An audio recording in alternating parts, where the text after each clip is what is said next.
Hey everyone, I am TheChosenOneLegend here, as always joined by my co-host. Hi, I'm Kai, also known as Fascurreyn. And welcome back to the BunchaJokahs podcast, where we're here again to discuss Xenoblade Chronicles 3, our final current discussion in the set, but there's going to be plenty more in the future. And fittingly, that's what we're here to discuss, the future of Xenoblade. We're going to be going into a few things here, a bit about the post-game, a bit about the ending of Xenoblade 3 and what it could mean for the next game. Would there be any spin-offs? All of that we're going to go into in this video.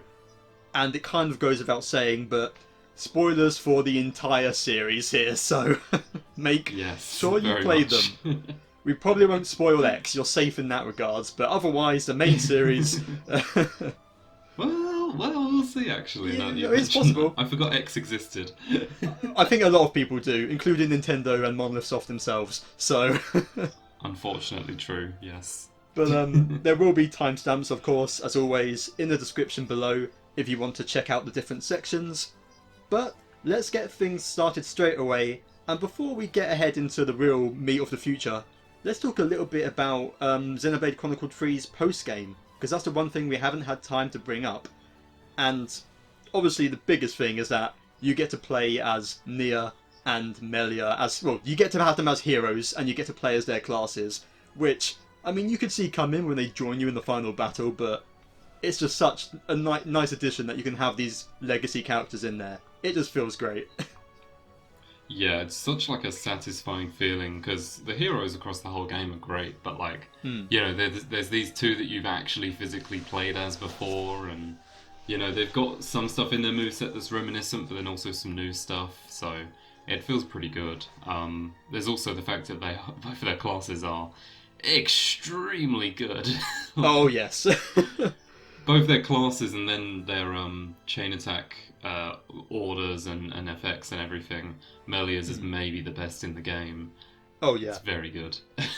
It's nice. They have a lot of cool details in there, like Melia having Starlight Kick and how she actually pulls it off in the chain order, I think it is, or something like that. It's it's very satisfying. Not to mention the music, which we get remixes of the Future Connected Battle theme for Melia and Drifting Souls for Nia, which god tier.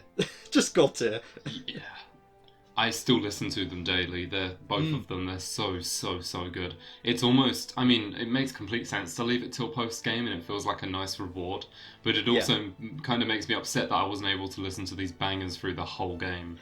But it is a good reward, I guess. So it makes sense. It definitely is. And is there anything else about the post game, Kai, that you found out to discuss it? I mean, we're basically still talking about story here. This is kind of an extension upon our chapter discussions. And in terms of story, there is nothing else. It's just a couple other minor gameplay features, and that's it for the post-game. You really don't have anything new. So yeah, that's really it for the post-game. There isn't much story to talk about. Just, you know, it's cool that they have a little extra, and the fact that you get to have extra cutscenes with both Nia and Melia. Yeah. To kind of understand them more. You have songs from both their games, or I can't remember if it does in Nia's. Yeah, it does. It does, yeah, definitely.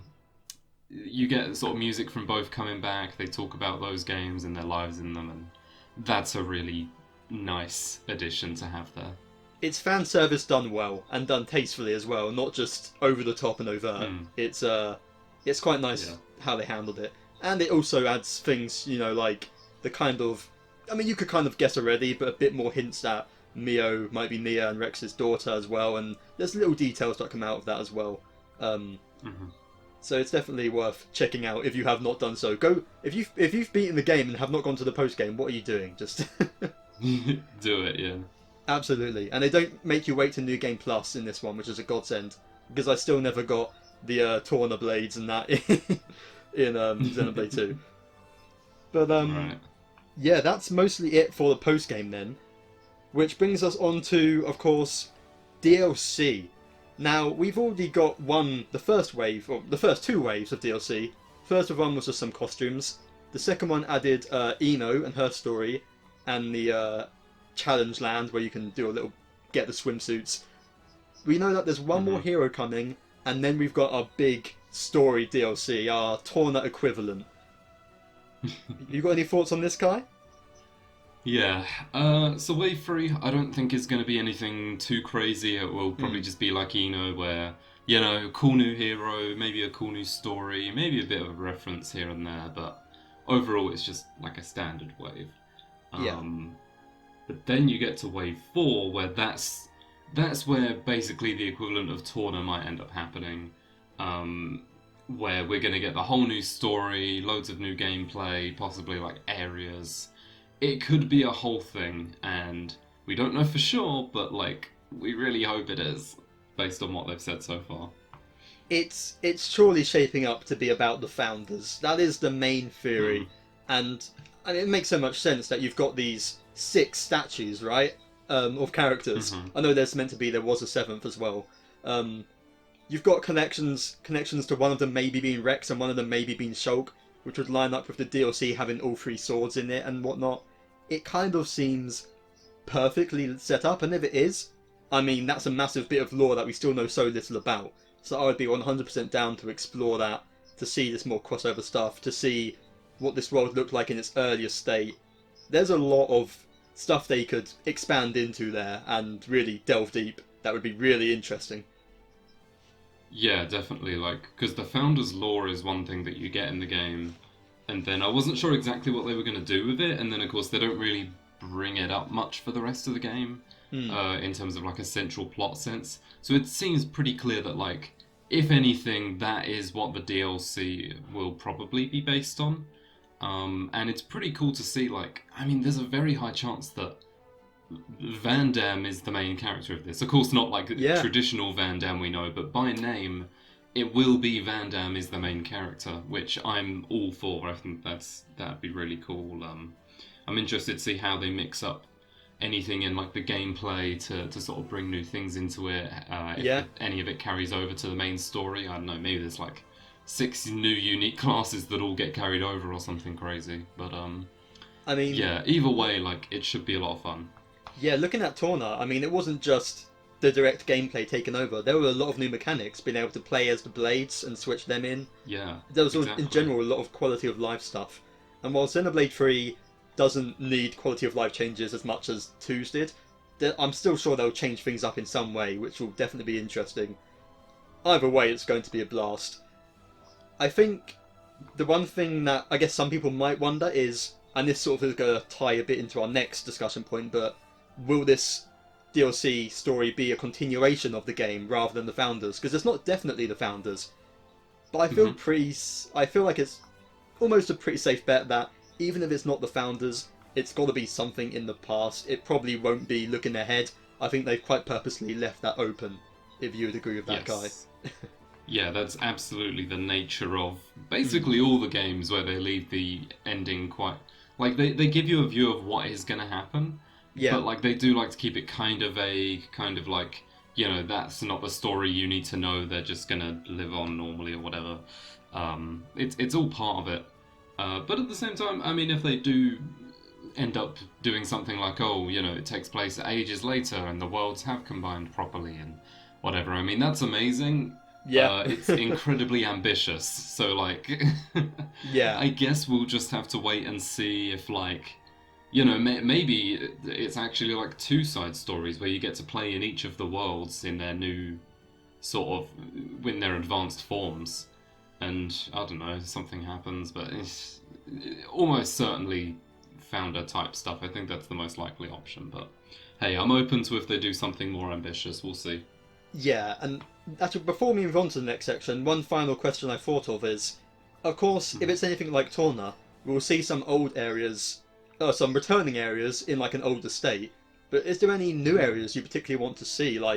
Is there a particular part of the world you think we didn't explore, or maybe a recurring place from an old game that they might be able to squeeze in there somehow, we get to explore part of Tantau or something? Any ideas you have? That's a really good question, because, of course, Torna, we already knew Torna was a Titan. You explore it kind of in the game, and then you get remixed Gormot, but in this, I can't really envision any kind of setup they've made for that. No, you've so got, I'm really not sure. I guess you've got like maybe there's more in Araya, maybe there's a bit past that or underneath it or something. Maybe there's that. I know Yeah. there's that like island near where you. I know you were theorizing that the Cloud Keeper's going to be there, but you never go there. It's just sort of seen on the map. Maybe that could be it, but Oh, yeah, in Iesia. it's That's a good yes, point. yeah. But there isn't an Yeah, I think obvious those are place. ideas. Hmm. Yeah, there's nothing too clear. I'm wondering what they'll do with that. Because one of the things I always found interesting about the game is if you look out at the sort of edges of the world, you can see it almost kind of looks like an endless, I think it's an endless sea, but then like a massive sphere around where Ionios is. It's like the Yeah. water all just suddenly drops off. And Hmm. I don't think we'll get an explanation for that, but who knows, maybe there's like some other place entirely, or honestly, who can say? I think the Hmm. one thing that's like probably more assured is there's a chance that we'll get to see a different form of city as our main hub area, Yes. the original Hmm. city. So Yeah. that's all I can really think of.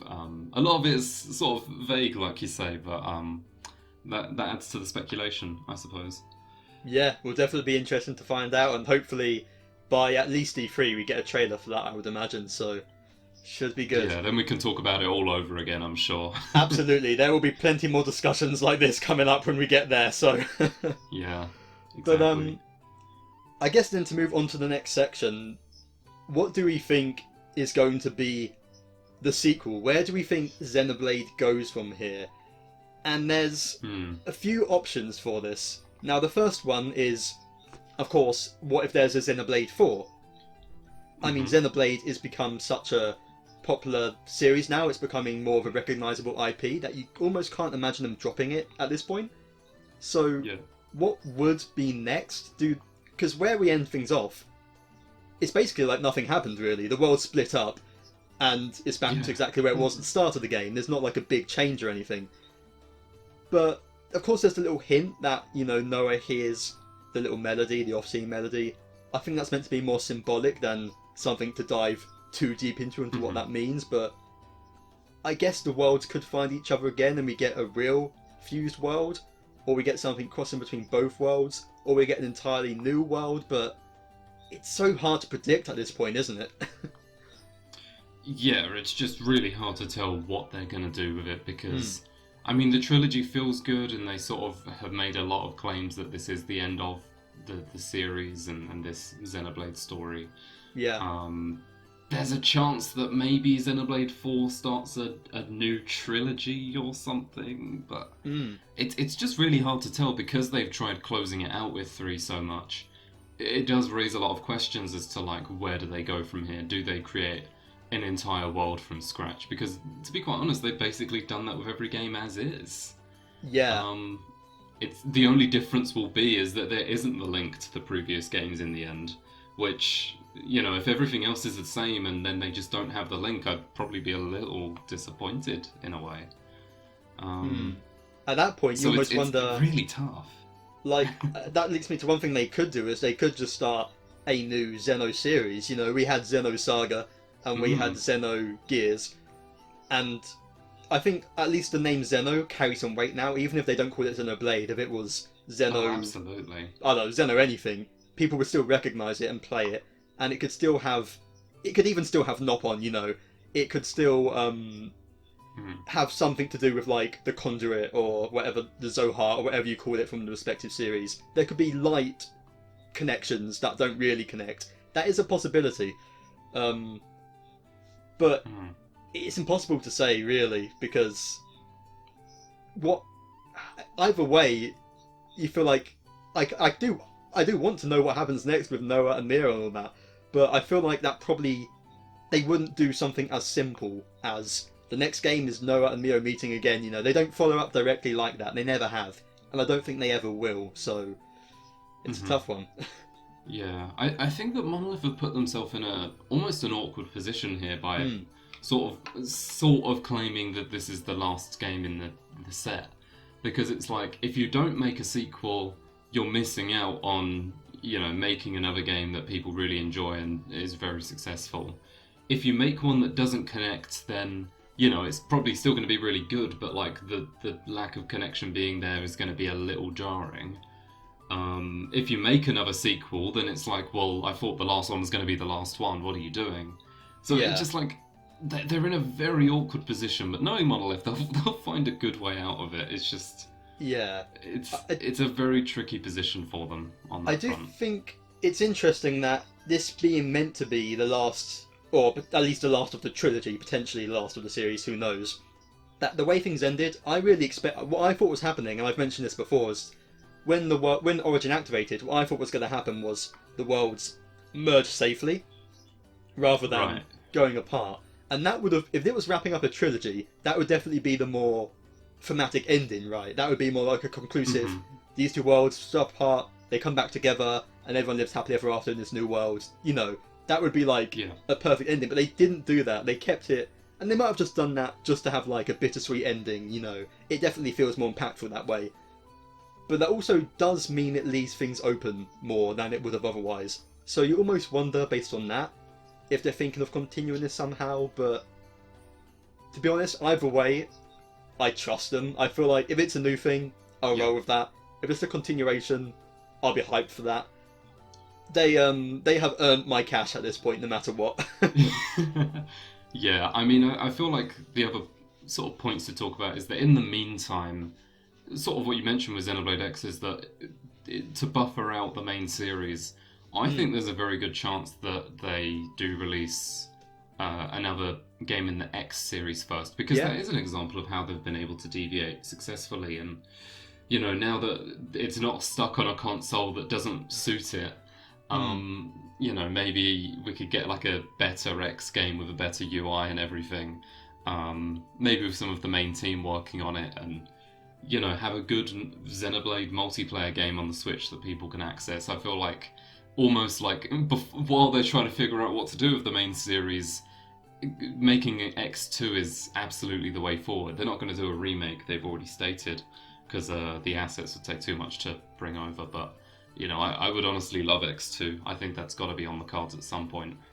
That's true. It does have a cliffhanger ending, so there's definitely a lot of potential for a sequel there. And being on the Switch, a much more successful console, or even in the sequel to the Switch, who knows when this would be out and when that would be out. But either way, it would definitely have a more comfortable home there, I think, than it did on the Wii U.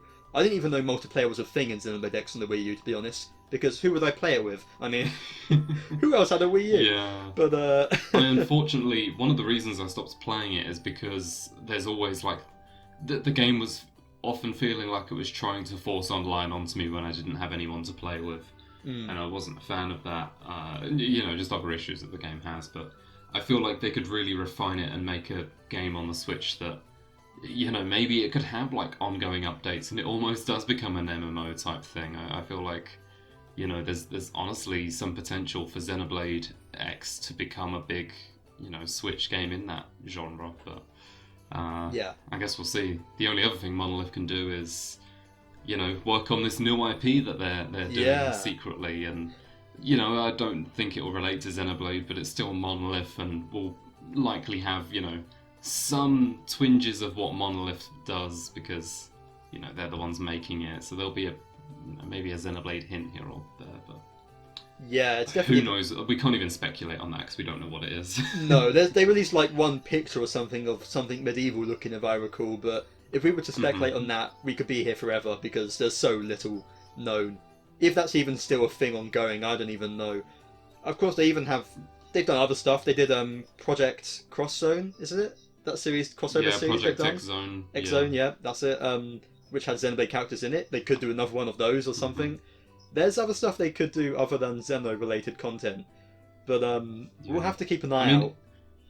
If it counts, they're probably doing the overworld of Breath of the Wild too. So Yeah. There's also that. Yeah, they will continue to do their work, basically making every Nintendo game they work on look amazing. So, at the very least, we have that. But who knows? I don't think we'll be hearing from them until next year at the earliest, because we've got the DLC first, but possibly even later. So we'll have to, of course, on our regular monthly podcast where we talk about gaming news, the moment they announce anything, we'll be on it. So definitely stay tuned there. But that's mostly it for the future of Xenoblade, from Monolith Soft at least, as the mainline series. But what about spin-offs? And of course, there's only one that really comes to mind here. We've all been thinking it. We're far from the first to mention Go. it. Xenoblade Go. I want to catch a Shulk in my local post office, you know? That's what I dream about. 2D Xenoblade. Let's catch Territorial Rotbart. We can do like a raid battle together. It'll be amazing. Man, I can't wait for the Xenoblade card game to release. I don't ironically love that though, actually. I know you would. I mean, didn't they make... Isn't Baton Kaitos Monolith Soft and isn't that cards? So it is. Yes, that is Xenoblade cards. Oh god. But those aside, they might do something like a Xenoblade Warriors down the line. We're all hoping for it. We're all wanting it. What would that even look like? Because there is so much they could pull from. Yeah, I mean, there's, like you say, there's just so much they could do with it, and I feel like we don't even need to go into full detail here, because I feel so confident that they're going to make a Xenoblade Warriors some point, maybe in like a year or two. Like, I feel so confident about it, just because, you know, if you look at all the biggest Nintendo IPs and, like, you know, what has potential, what suits, what's already been done.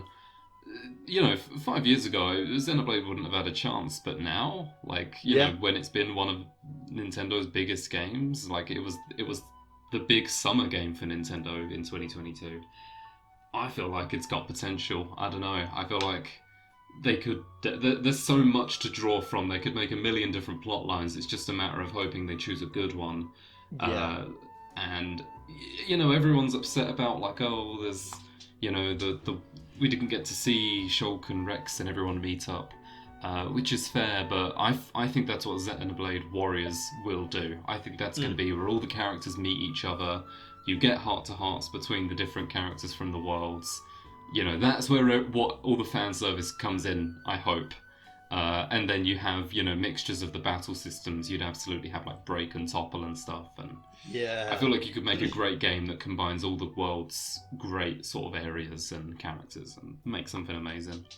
You definitely could. I mean, Koei Tecmo have been, as I've mentioned in previous videos, they've been particularly great at, in their recent Warriors spin-offs, incorporating mechanics of their world, like they did with Three Hopes and Age of Calamity, feeling like a combination of Warriors and Breath of the Wild, or Warriors and Three Houses. So if they can pull it off with Xenoblade and keep that crossover stuff going, that would be awesome on so many levels. I mean, I do wonder how would they even pick the roster from that? Even the main cast alone from each game, especially when you incorporate Blade from Xenoblade 2, and then villains as well. But then you also like your sort of goofy side characters. I almost wonder if the most recent ones have been, instead of being like big fan service crossovers, they focused on one game. So they could just focus on Xenoblade 3, but I'd be kind of disappointed by that, because at least with Age of Calamity and Three Hopes, both them series already had their fan service crossover game, with the original Fire Emblem Warriors and the original Hyrule Warriors, you know. Whereas we haven't got that for Xenoblade, so if they went straight to a Xenoblade 3 focused one or something, it's not impossible, but I would be a little disappointed by that. But yeah, I agree. I definitely think that they would combine the three worlds and do all that. Yeah. As for narrowing down the roster, I mean, it's tough because in the Warriors games, you generally don't want more than, like, you know, 25 odd characters, and like every single individual game you could think of 25 characters to fill a roster easily. So I guess what they'll probably do is just limit it to like very specific circumstances of, like, from the first game only the main playable cast, from the second game only like maybe even just the drivers, and then also possibly ignoring Torna. Xenoblade 3 only the main 6. Like I could imagine that they do something like that where they really try and limit themselves. Yeah, you could. There's so much, you know. You could do stuff like with Rex. Yeah, you got Rex as your main driver, and one of these moves uses Pyra, one of these uses Mithra, one of them uses Blade Neo or whatever. You know, they could still incorporate them in that way, even if you're not playing as them all. They definitely could get around it, and I mean, like, the thing that Three Hopes did was, with having so many characters, was it split into classes, and then each person in their class had a bit of a unique flair to them, but mostly played similarly. But that would be struggle. They would struggle to keep that contained, I think, in between the three of them, because even though, you know, Shulk and Rex and Noah all use Big Red Sword, they all still fight very differently with that sword. So it would, I think what you said would be the best way of doing it, probably. I mean, I feel like Xenoblade, one of the reasons it's such a candidate to be a Warriors game is just because of all the different fighting styles and how this fighting style of Xenoblade almost fits quite well already into Warriors because it is real time. They're using arts and stuff. It's not like other games where, you know, for example, Breath of the Wild, you never did that crazy of combos, or Fire Emblem, which is quite literally turn-based. They've already got the foundation here for Xenoblade. And then on top of that, you know, every single area is basically designed to be a Warriors stage. Like, you look at Sword Valley, and I think that is like the perfect Warriors stage, surely. You know, I can't imagine a better prologue, really. And you know, you look at like, all of those things are like Everblight Plains would work as an opening stage, and I don't actually know from Xenoblade 2 off the top of my head what would fit. But anyway, like, the games something like escaping from the ship in Mordain, you know, and that bit of Gormott. Yeah, stuff like that. No, sorry, not Mordain, Gormott, Torgoth. Yeah, so like, there's so much they could do, and I just feel like it's a matter of waiting until they do, because I think it has to happen at some point. They see the potential, I'm sure of it. It's got to be inevitable. I mean, I feel like these series have been successful, so they're going to keep doing these spin-offs. And although there are some, I mean, there are others they could do, you know, they could do something crazy and have a Mario one somehow. They could do like a Pokemon one or a Kirby. There's other things they could do, but Xenoblade fits the most naturally, you know. It's definitely the most obvious one. I feel like, despite the fact these other series are generally more popular, I think Xenoblade is still the most requested one for Warriors that I've seen. They've got to know. Yeah. And it does feel like just a matter of time at this point. I think, like you said, if this is happening, I feel like, given Three Hopes wrapped up last year, we'll probably be hearing about it next year, I would reckon. It's not impossible. I would like for that to be the case. Yeah. Yeah.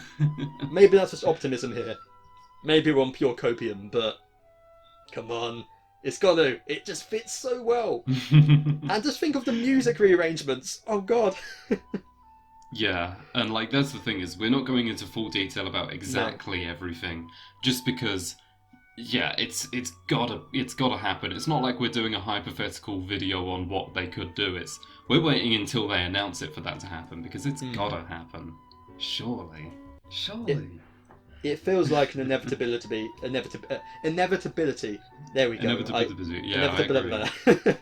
Got there eventually. And just, I only have one request. If they have like a goofy character or something, let us play as the Pond Spectres. Can you imagine? Yeah, go on. That would be my an ultimate of someone. How about that? Yeah, Pond Spectres. Maybe Melia's special move or whatever. Yeah, I can very much imagine a Kino and Nene combined character that does that or something. Yeah. The possibilities are endless. And I should probably call it there because, again, like you said, we could do an entire video theorising what a Xenoblade Warriors would look like. But that's mostly it for our theories of the future. Now, Kai, is there any last thoughts here that you didn't get to squeeze into the previous sections? Anything else you think they could do with Xenoblade? Any other spin-offs? Or is that it? Nothing major really comes to mind. I just think that the series it has a lot of potential to keep expanding and making really good stuff. It's just that it's all really vague right now, and it's more of a waiting game until probably next year to see what happens. So until then, we've just got to hold tight, enjoy the DLC, and wait to see what they do next, because I really hope they do something. Yeah.